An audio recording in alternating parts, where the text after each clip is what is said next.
Mahendra Scorpio N ಫೇಸ್ಲಿಫ್ಟ್ launch ಬಂದು April 2026 launch ಆಗ್ತಾ ಇದ್ರೆ ಬೆಲೆ ಬಂದು ಅಂದಾಜಿಸಬಹುದು 15 ಲಕ್ಷದಿಂದ ಹಿಡಿದು 28 ಲಕ್ಷದವರೆಗೂ ಬರುತ್ತೆ. ಅಲಾಯ್ ವೀಲ್ಸ್ ಜೊತೆಗೆ ನಿಮಗೆ ಫಾರ್ವರ್ಡ್ ಕೊಲ್ಯೂಷನ್ ವಾರ್ನಿಂಗ್ ನಂತಹ ADAS ಫೀಚರ್ ಅನ್ನ ಈಗ ಇದರಲ್ಲಿ ಸೇರಿಕೊಳ್ಳಲಾಗ್ತಿದೆ. ಹುಂಡೈ ಪ್ಯಾಲಿಸೈಡ್ ಈ ಸ್ಪೆಷಾಲಿಟಿ ಏನು? ಹುಂಡೈ ಒಂದು ಫ್ಲಾಗ್ಶಿಪ್ ಮಾಡೆಲ್ SUV. ಇದು ಒಂದು ಸೈಜ್ ನಲ್ಲಿ ದೊಡ್ಡದಾಗಿರ್ಬೋದು, ಫೀಚರ್ಸ್ ನಲ್ಲಿ ಕೂಡ ಗ್ರ್ಯಾಂಡ್ ಆಗಿ ಕಾಣುತ್ತೆ.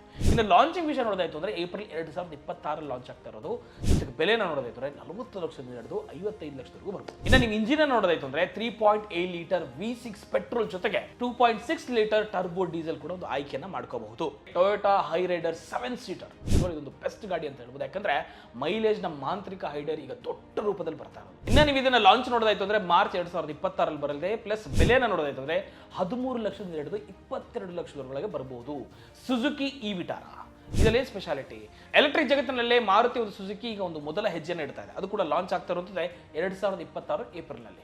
ಇನ್ನು ಬೆಲೆ ನೋಡೋದಾಯ್ತು ಅಂದ್ರೆ 18 ಲಕ್ಷದಿಂದ ಹಿಡಿದು 25 ಲಕ್ಷದ ರೇಂಜ್ ವರೆಗೂ ಸಿಗುತ್ತೆ ಕಿಯಾ ಸೊರೆಂಟೊ. ಕೊನೆಯದಾಗಿ ಪ್ರೀಮಿಯಂ ನಲ್ಲಿ 7 ಸೀಟರ್ SUV ಅದುವೇ ಕಿಯಾ ಸೊರೆಂಟೊ. ಇನ್ನು ಈ ವಿಚಾರದಲ್ಲಿ ನಿಮಗೆ ಲಾಂಚ್ ಅಂತ ಹೇಳೋದಾಯ್ತು ಅಂದ್ರೆ ಮಾರ್ಚ್ 2026 ಲಾಂಚ್ ಆಗುವಂತದ್ದು.